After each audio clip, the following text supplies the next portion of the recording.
Hello and welcome to the British Chamber of Commerce Singapore's podcast channel. We're thrilled to present in-depth discussions on business, global affairs and news across Singapore, ASEAN and the United Kingdom. Thank you for your continued support and we hope you enjoy this episode. Hello and welcome back to the British Chamber of Commerce Singapore's podcast channel. My name is David Kelly, I'm the Executive Director here at the Chamber. And in a really important week of Ecosperity, I'm really pleased to have the opportunity to talk to member company Howden with some guests from London as well. So a very, very warm welcome to Anthony, to Daniel, who's based in Singapore, and to Charlie as well, who's travelled in from the UK. Tell us a little bit about yourself and why you're here. Well, David, it's wonderful to be here. Thank you to the British Chamber of Commerce for having us here in Singapore. So my name is Anthony Hobley. I'm the Deputy Chair for Climate Risk and Resilience at Howden Group, as you say, based out of London. I'm also the co-lead for insurance for the UN High-Level Climate Champions. And I have a connection with Singapore. I'm an adjunct professor at the Singapore Institute for Technology. Fantastic, welcome back. Hi. I'm Dan Fairweather. I've been at Howden for, 2 years now, and I head up the Food Systems and Biodiversity division. Recently moved to Singapore to help build out some of our climate and nature capability in Southeast Asia. Thanks, Dan. Hi, Charlie. And hi, I'm Charlie Poole, and I head up the carbon advisory business, which is part of Howden's climate risk and resilience business. Fantastic. And I think what I want to get out of today and for our members is really a bit of unpicking what's going on the climate and sustainability piece, but also some innovation that's going. So, Anthony, why should people keep listening to today? Change, and let's face it, we're facing huge change, and actually no more so in Southeast Asia in terms of physical climate. You know, our ecosystem, the system that allows us, I think, to live and breathe, our life support system on this planet is changing. But so is the economy as well. You know, and there are pros and cons, there are opportunities and risk. And no industry, I think, in the world is better than taking data, analysing that data, and determining the costs of those risks and opportunities. And change is happening incredibly fast in this region. And Singapore is incredibly well positioned and as a hub in multiple areas, in finance and services. And we are working with Singapore and the government here, the Monetary Authority of Singapore, to build a centre of excellence in the region and globally, which enables, I think, many of the other objectives in Singapore in terms of mobilising finance, carbon markets, etc. And you're going to hear from my colleagues in a moment on that. And I think one of the biggest missing jigsaw puzzle pieces in all of this that people have failed, I think, to really think about, both within the insurance industry and those who rely on it, is the insurance piece. And of course, you would assume, wouldn't you, that the insurance industry would be at the forefront of these issues and these changes and providing solutions. But actually, that's not necessarily the case. And at Howden, we've been very, I think, concerned because from David downwards, our CEO and founder, we believe that actually insurance is a critical force for good. And the insurance industry has to be more proactive in de-risking that resilient net zero transition. So we want to talk a little bit about how it can do that, both to help people manage their risks, but actually also to enable, I think, many of the commercial and economic opportunities that abound, I think, in this space, and particularly in this region. Can you unpick for us sort of Howden's approach to risk and resilience around the climate piece? Well, yes. I mean, in terms of how we're approaching this, and also our view on the changes that are needed. So I think we have brought together an incredible multidisciplinary team of around 100 people to complement the insurance expertise that Howden has around the world.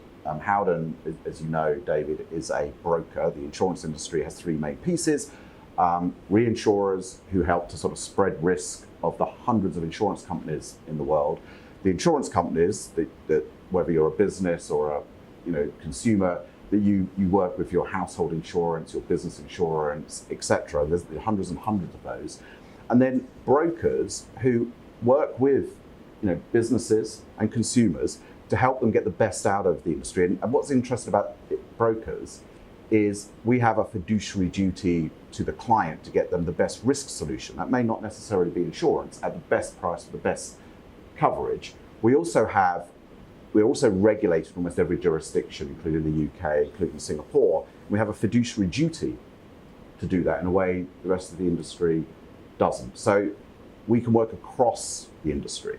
We've built a multidisciplinary team with people who come in from banking, from corporates, from asset management, people who have data expertise, people who have climate sort of science expertise, etc., and put them together with insurance experts. So we're asking some very fundamental questions about how the insurance industry has to change.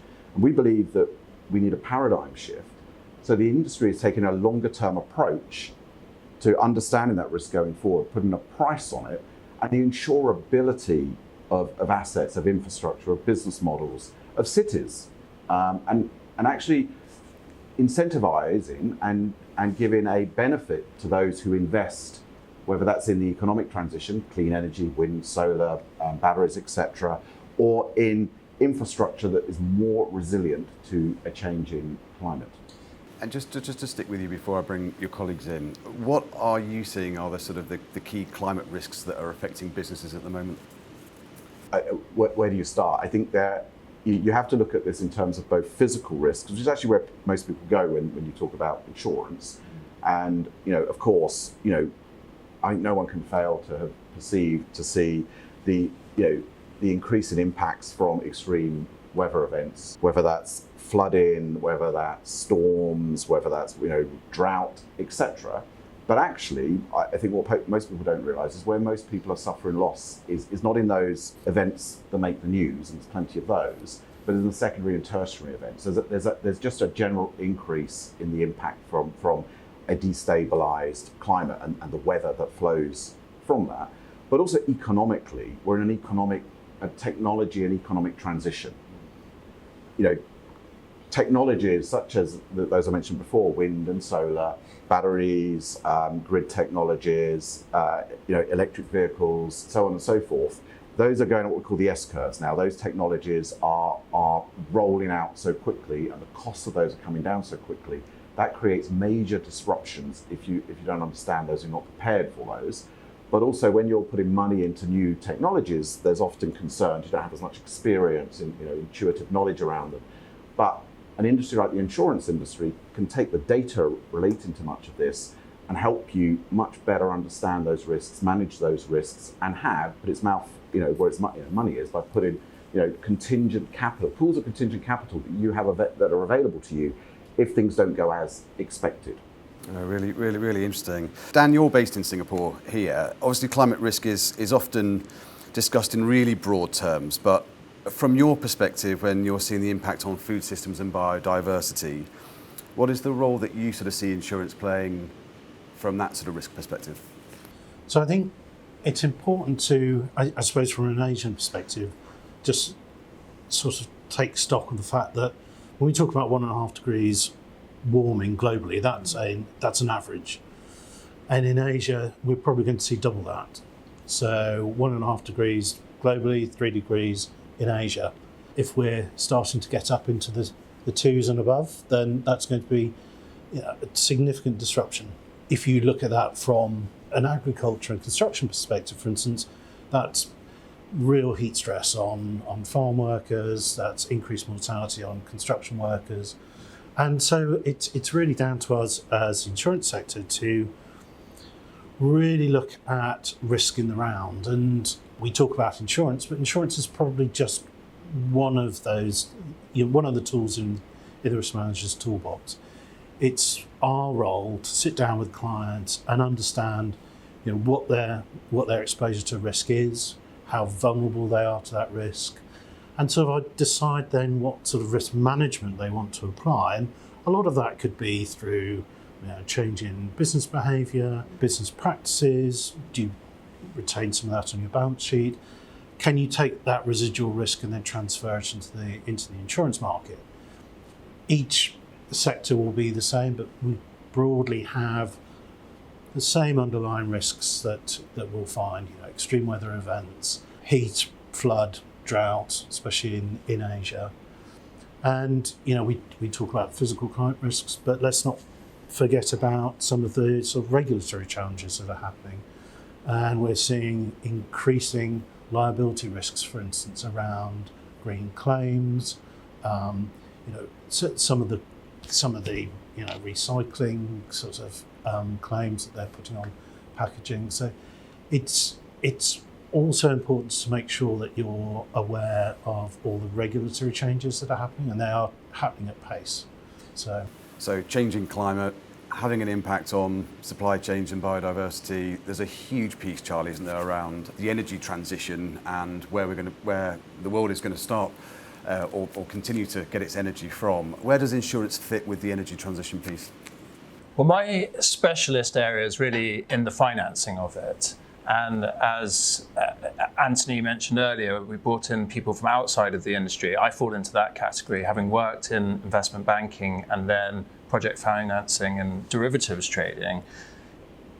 I come at it from looking at what are all the things where we invested in, where things went wrong, and understanding what went wrong is really what are the risks. And when you're looking at financing real assets, project finance, actually not just energy infrastructure, but also nature-based projects, there are lots and lots of different things that can go wrong and complexities with these various different risks, which are not necessarily correlated. You have technology risk, or you might have political risk or supply chain risk. All these different things are different areas that are different, require different expertise. And pulling all those things together is a challenge. And none more so in this energy transition space, where what we're generally dealing with is untested and new technologies which require, we're talking physical hardware, and they require a lot of upfront investment, and there's not many investors who have that sort of combined expertise. So what we look to do is how can we unblock capital, let deals happen, and our role as brokers is really as deal facilitators there to understand what's blocking it, what those blockers will be risks, and understanding with the advisory team here all the risks across the life cycle. How can we isolate those risks and package them up into insurance products to then transfer them into insurance markets, which are really just experts in those risks or those things that can go wrong. And by doing that, we are able to not just unblock the transactions and allow the capital to flow, but really we're enabling things to happen that wouldn't have happened otherwise. And that's so important for the energy transition space, where there's everybody knows this needs to be done, but people are sat on the side all trying to figure it out. And if we can help bring those people together and get them comfortable with those risks, then we can unlock the market. And the way, if I'm going to come in here, because this is a really important point that Charlie's making, and it comes down to cost of capital. Because the thing that the insurance industry can do is it can bring the cost of those investments down. Because if you take finance back to its basics, it's all about risk and return. And the way we finance the cost of you borrowing money for these types of projects is to look, well, actually, what's the return versus the risk that you're taking here? And many of the risks, because of these are new technologies and approaches, and there isn't that intuitive knowledge in many cases or feeling, and there isn't decades of data and experience. So when Charlie is talking about untested, quite often actually you have huge amounts of data testing these technologies, but just not in a commercial context. And one of the things the insurance industry can do, technology risk, for example, can take all of that data and it can actually take a data-driven assessment of that risk and put a price on it that quite often is lower than you would get from finance, who will take maybe a view on that, and credit risk and physical risk and a whole range of other things. For example, we published this report at the climate negotiations, so-called COP29 in Azerbaijan, Baku last year with BCG and Howden champions, sets out 11 examples. probably can't remember all the precise details, but you can go and read it. It's The Great Enabler, published by Howden, BCG, and High Level Champions. But one of those examples was where a wind developer was struggling to raise finance because of concerns around wind variability for the wind farms. And I think it was one of the major insurers, I believe actually was Munich Re, working with a specialist company, were able to provide a parametric solution where they were able to model wind and the expectations of different wind speeds, and essentially provide a solution where if the wind dropped below a certain amount, you would have insurance, because the impact of wind dropping below a certain amount is on the production, is on the generation of power and therefore revenues. So you in a sense are able to put a floor, insure a floor on the offtake and the revenues that then provides more certainty for the financiers around the revenue stream. And that meant they were actually able to dramatically increase the amount that they could borrow and therefore leverage and therefore develop. So there's many, many examples like that, and I just encourage your viewers to go and access the report, The Great Enabler, and just actually look at those practical solutions. Because I think one of the things that's not understood quite often is that positive impact that insurance can have on the cost of projects. You just think, oh, I've got to pay more for insurance. Well, actually, yes, you have to pay premiums, but what that can do is reduce the overall cost, and therefore, as Charlie was saying, enable those flows. And I think that's critical to understand. And there's also, we see quite a lack of understanding from the sort of finance professionals of what is available. And actually, they're often pleasantly surprised that there are many more insurance products available to address many of those risks, and in essence, make projects that wouldn't otherwise be bankable and investable. Really interesting. And Charlie, it sounds really complicated. Is it complicated? I think it's not as complicated as it sounds, but one of the complications is that you have these multifaceted risks that occur over a project lifecycle, which not many people are going to be experts in across everything. And in fact, it's almost impossible to be an expert in everything across it. And so the complexity is bringing that together, but then also combining the financing knowledge with the insurance knowledge. When I worked in project finance, at no point did we consider insurance. And I worked for JP Morgan, one of the leading banks in the world of project finance, and we didn't look at this.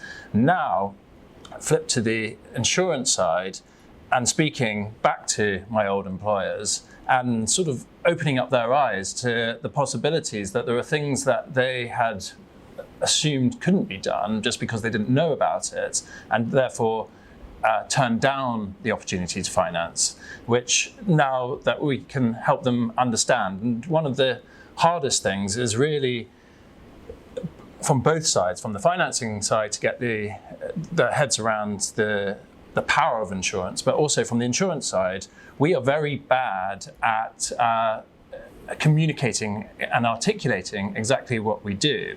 And I say that from like the broader insurance market, because it typically works in siloed industries. You might have your construction team or the natural resources team or whatever team it might be, where they have been looking at it on a product basis, but what you need to do is retell the story to show the benefits across an entire life cycle. Because if you're building anything, whether it's an energy project or a bridge or any piece of infrastructure, literally a building, what you're looking at as the financer is this project going to be built on time?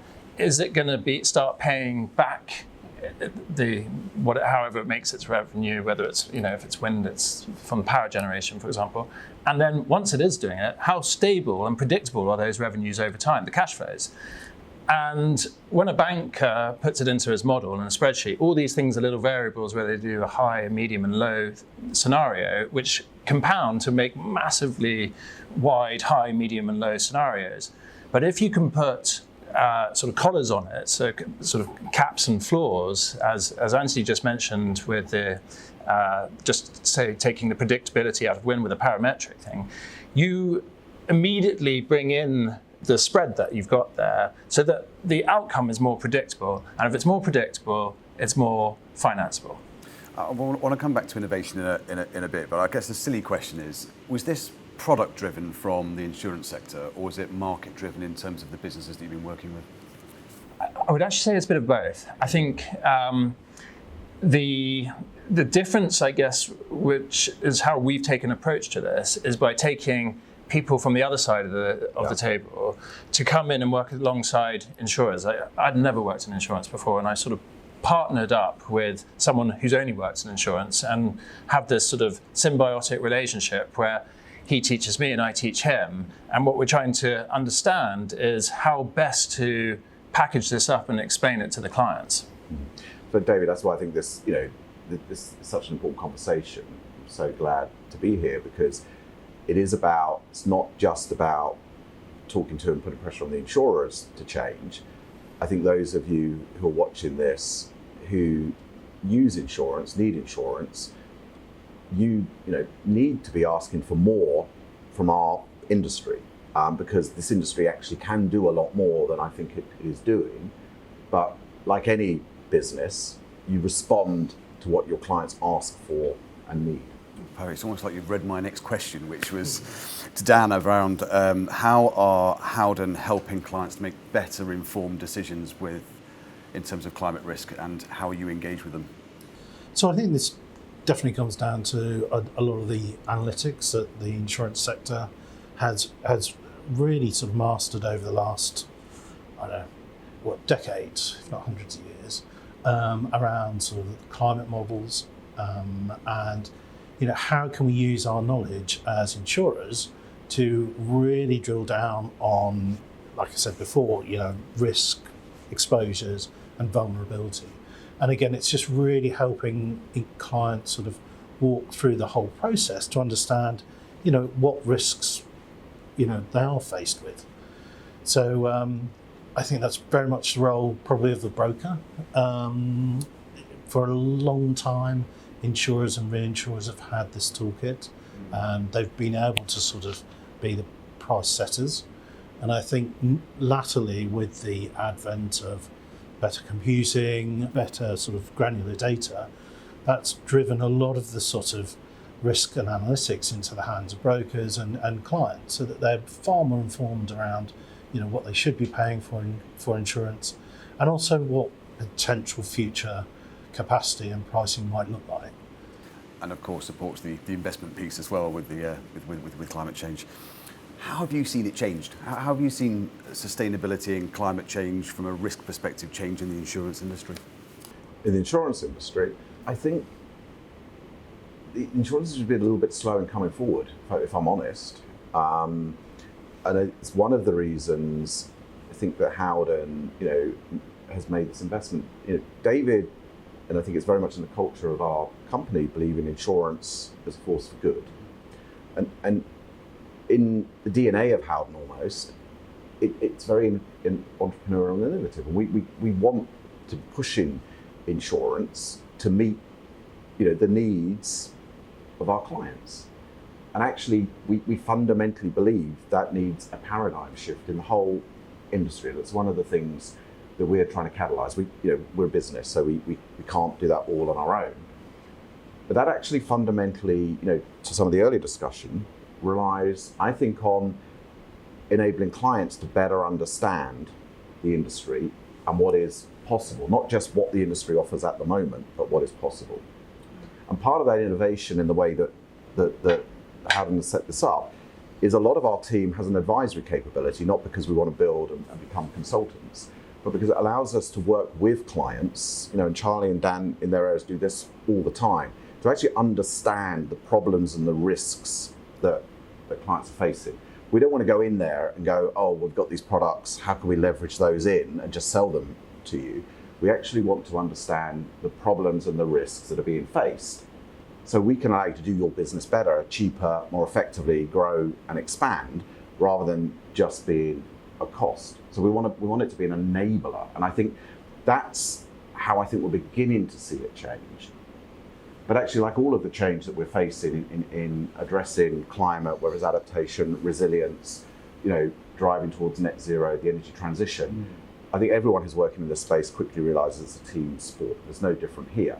So, we have to work from the supply side with insurers to the demand side, those who use the products. And we want to be, a key part of that team and, helping, raise the understanding, the capacity. So bankers, for example, better understand, to Charlie's point, the industry and what's available.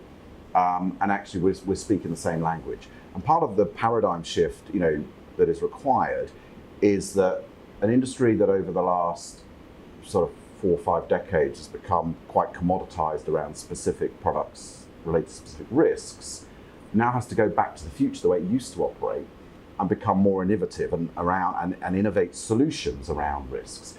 The other thing, and I very much picking up on some of the points Dan was making, is with the analytics, we've got to go from backward looking to actually say, well, what is the risk going forward? So that asset, the infrastructure, those businesses, what does the cost of that risk look like going forward?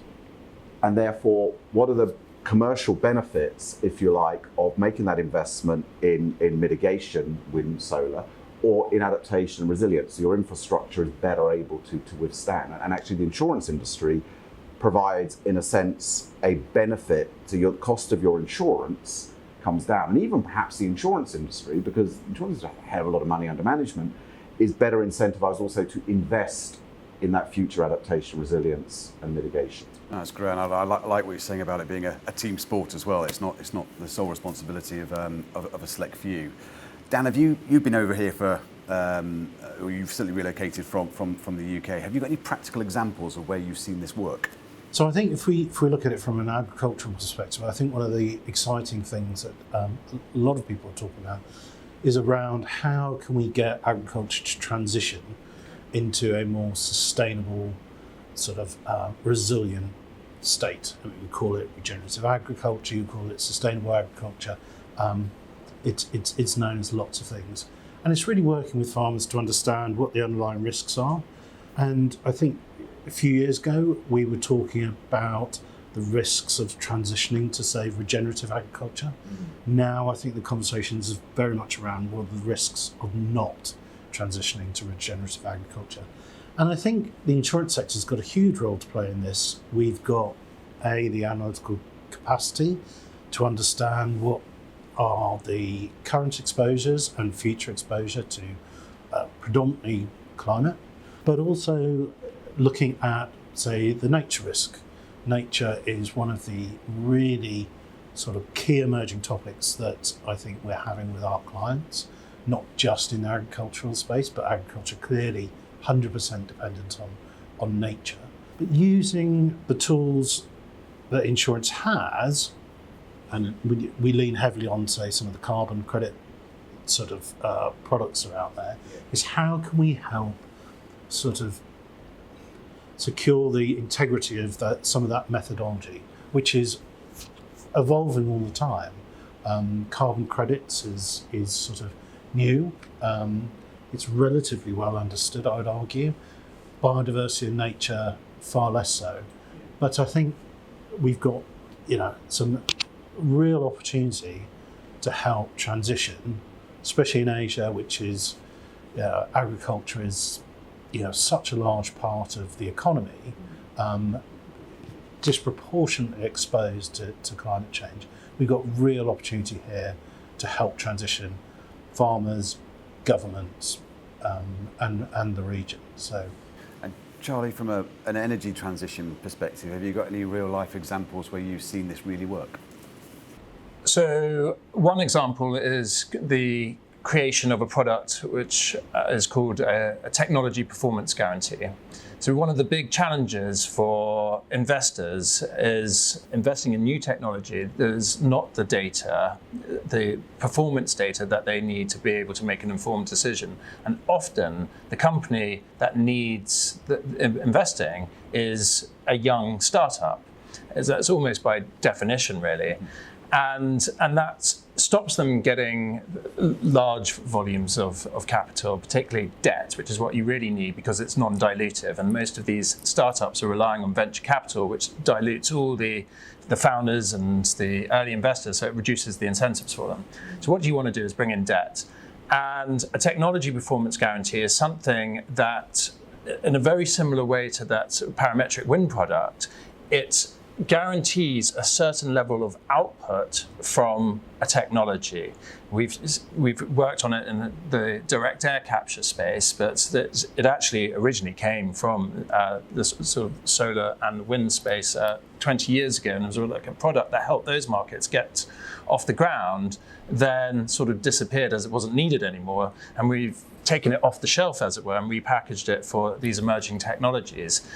And the benefit there is that it removes two key blockers, because not only is the investor able to have a floor on the technology output, so they can take a view on that, but also because it's backed by insurance, you're actually really lending against A-rated insurers rather than a non-credit-worthy startup. So it's got that sort of double benefit there. Oh, fantastic. And I want to go back to your point, Anthony, about it being a team sport. It's not just the private sector, is it? There's NGOs, there's governments that are involved. Yep. How are you working, engaging with governments, with NGOs around the world to make this shift? Well, I mean, we're I think it's incredibly important that governments actually understand, because many of them are trying to drive this transition. They're trying to incentivize, whether that's Singapore, which has very impressive policies around mobilising climate finance as being a regional hub and carbon markets. The UK, now government policies around how do we create, under the sort of global climate agreement, the so-called Paris Agreement, we have these things called NDCs. God, climate is full of acronyms. The nationally determined commitments, which is the targets. Now we have NAPs, which sort of, I kind of feel like a nap with the jet lag, but national adaptation plans. But how do we make those financeable? It's all very well having those plans, but if there's no money for them, if they're not financed, and of course we all know the most finance, 95+% of finance is in the private sector, and government public budgets are shrinking.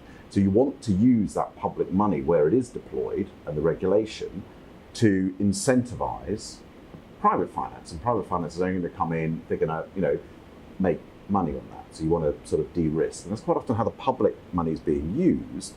But until we've been making the point, without actually thinking about the insurance industry and actually properly using the data, the sort of analytics we keep coming back to properly price that. So the conversation we're having with them, and therefore the public development banks that distribute much of that donor money from governments, is don't just focus on the finance side of the traditional finance side of the equation. You also need to think about deploying that money to incentivize, to de-risk, and bring private capital from the what we call the contingent capital markets, the insurance markets, in to de-risk. And if you can de-risk, that public money can go further and think in so-called blended concessionary finance, which is where the public banks like the World Bank and the Asian Development Bank and so on. So that's I think a critically important conversation. But also there's been a big regulatory review to green, the so-called green and green end of the global financial system, but not really looking at the regulatory barriers to the changes in the insurance industry we need to see. And I'm pleased to say, actually, again, I think one of the most progressive, places in the world that is actually thinking about this, and the conversations we're having with them, is Singapore. And we've been having these conversations with MAS, the Monetary Authority of Singapore, and starting to have these in the European Commission and the UK government as well. Which inspires innovation. It creates that mandate demand. It then increases uptake as well. Could I just add to that? Another thing that we've done specifically within the carbon market is looked at what are some of the things that is holding the market back. And the recurring theme is the quality of the carbon credits and the integrity that they have that is blocking the demand side, the buyers of these credits. And we developed a product that ensures the quality, essentially. It's called a warranties and indemnities policy, where if the credits turn out not to have met certain criteria that are sort of which define the quality, then the buyer that gets their money back. And that's a phenomenal innovation in my mind. But we are, as far as I'm aware, the only insurance brokers in the world that have a dedicated carbon team, and it's just 2. So I can't go around and speak at a project level. How we've gone about that is working with governments. And so working with the Singapore government, where we are advisors for Project Traction, the Monetary Authority of Singapore, also with Enterprise Singapore. I'm an advisor to the US Department of Energy in their National Renewable Energy Laboratory, also working with the UK government. And the idea there is to work at a government level. How can we start to embed insurance and this like quality control right at a policy level, and then feed that down to the big buyers in carbon? There's something called Frontier, there's something called Symbiosis. They're like buyers clubs for these credits, and work with them so that we can get that scale and distribution much more efficiently. And it's more of a long-term strategic approach rather than just trying to do sales. What are businesses not grasping or getting? I'd say one of the biggest challenges that they face, every business on the planet, and specifically every CEO, is the juxtaposition between long-term and short-term thinking. Okay. And so everybody's under pressure short-term to increase profitability, deliver value for shareholders, that sort of thing, we know. But climate change is happening at a scale that doesn't happen on a quarterly basis. This is long-term, and it's very hard for short-term targets-driven CEOs to be thinking about investing long-term. But it needs to be invested long-term. And this is where, again, to tie that back to the government policy we just discussed, where it becomes interesting, because you can have projects like Project Traction, which is sponsored by the Monetary Authority here. I've literally just come from the meeting from there with them. And this is a multi-decade plan to shut down coal-fired power plants across Asia and replace them with renewable sources. And you need that combination of government and sovereign level international policy and businesses to tie up the sort of mismatch between long-term and short-term incentives.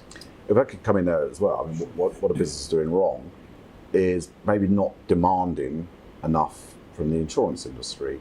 And I mean, the short-term, long-term point is really, really important. And the one industry you, again, back to where we started, you would have thought would be thinking about that long-term cost implications, even if it's just for its own, market survival. So it's not having to withdraw from markets like, California, Florida, whole areas where the flood risk is getting too high, would be the insurance industry.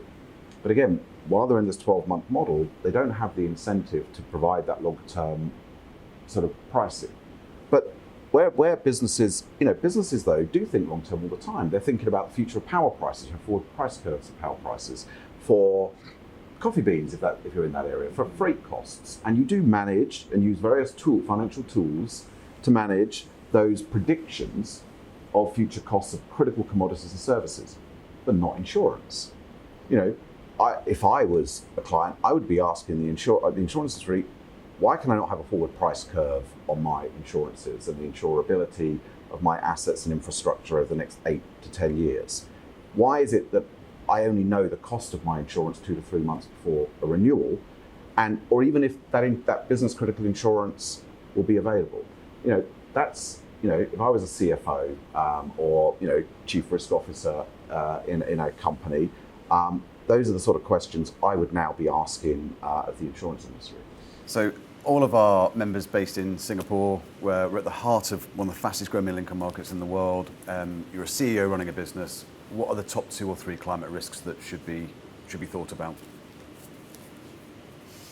I would say you've got your existing assets, like what if you own buildings, infrastructure, things like that. What does your business rely on, and is there a physical risk there? Then you've got to be thinking about the future. What is going to have an impact on both my physical assets and my business in terms of how it operates? So that's more the transition risk. So how do I have to think about my workforce, my operational structure, my financing needs, all these sorts of things. All of those have got to be incorporated, and they've got to be modelled in a way which is actually very hard to do. And that's, again, where data becomes absolutely essential, and where insurance plays a role in that part, is able to sort of put a price on those risks so that they can determine whether that's something they want to do something about or not. So I would argue it's not just the sort of food and drink companies and FMCG corporates, but supply chain risks we're going to see really ramping up. I think climate change.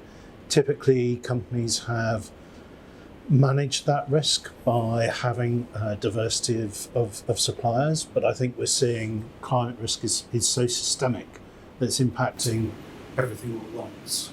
And so being able to really make sure that you are sort of conscious of where your suppliers are, where possibly your market is, and some of the supply chain risks, especially in Asia, is going to be critical, because we've seen it through the floods in Thailand, following the tsunamis in Japan. I think flooding is going to be an increasingly important issue for especially this region anyway. And to just add on something with that, with supply chain risk, we're in a sort of fluctuating geopolitical world right now, shall we say, where political risk is becoming more of a growing concern. And when we think about energy transition, or whether it's supply chain risk or anything like this, climate risk is potentially physical risk and political risk all combined. And if we start to see water shortages and food shortages, that is a big problem. And if you start to think of climate risk as political risk, it starts to open up a whole new way of thinking. I mean, if I was a CEO, three things. Do I have a proper, risk map of my assets, infrastructure and business model over the next 8 to 10 years in terms of the physical risk, economic transition risk, and that geopolitical risk, and I have a sense of the likely price? Do I fully, do I and my risk team fully understand what the insurance industry is capable of, and the products that are out there, not only to help protect me and mitigate those risks, but actually to enable the business that I want to do, at a cheaper cost of capital. I think demanding more from the insurance industry and bringing them in much earlier, more strategically, and moving it up from something that's just an annual commoditized exercise. This has been a really, really interesting conversation, really, really interesting. It's great to see that there are mechanisms and products in place that are helping to de-risk the investment for a sustainable future. It's great to hear about some of the challenges that businesses need to think about in terms of supply chains. There's lots of work going on with governments. If you're a smaller business and you haven't got a risk manager, and this is almost on the side of your desk, how should they work with Howdens? How should they work with the insurance industry to demand more? Well, we love to work with them. Actually, bread and butter, as well as with some of the biggest companies in the world and many governments and central banks and others.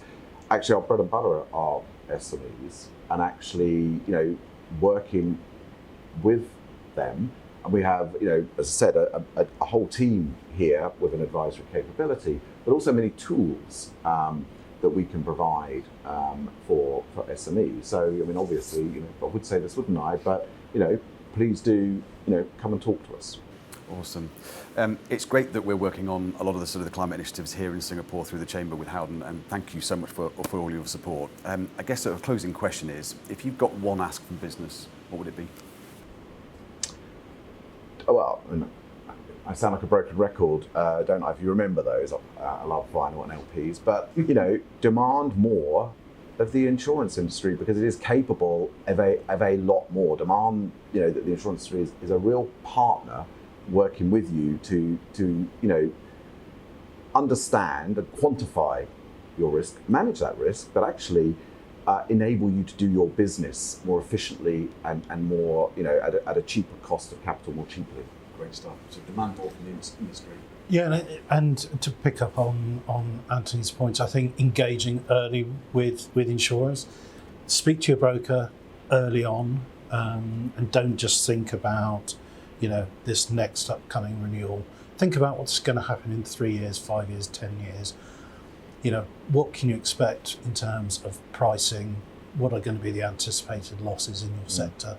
And really talk to your broker around potentially partnering, with insurance carriers that are taking that longer term view and really do value those longer term relationships. Brilliant. So demand more, engage early. But Dan said it for me. I was thinking long-term thinking.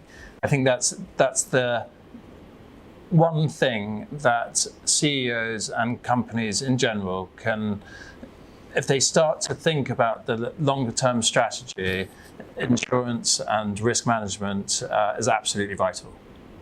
Charlie, Dan, Anthony, thank you so much for coming in and having this conversation. Really, really valuable. It's been brilliant to welcome you into the chamber here. So thank you so much. No, David, thank you. And it's a real pleasure to be here. So thank you to the chamber and yourself and your colleagues. It's a real, we love being in Singapore. And we love working together with you and this amazing community here. Thank you. Thank you. Thanks very much.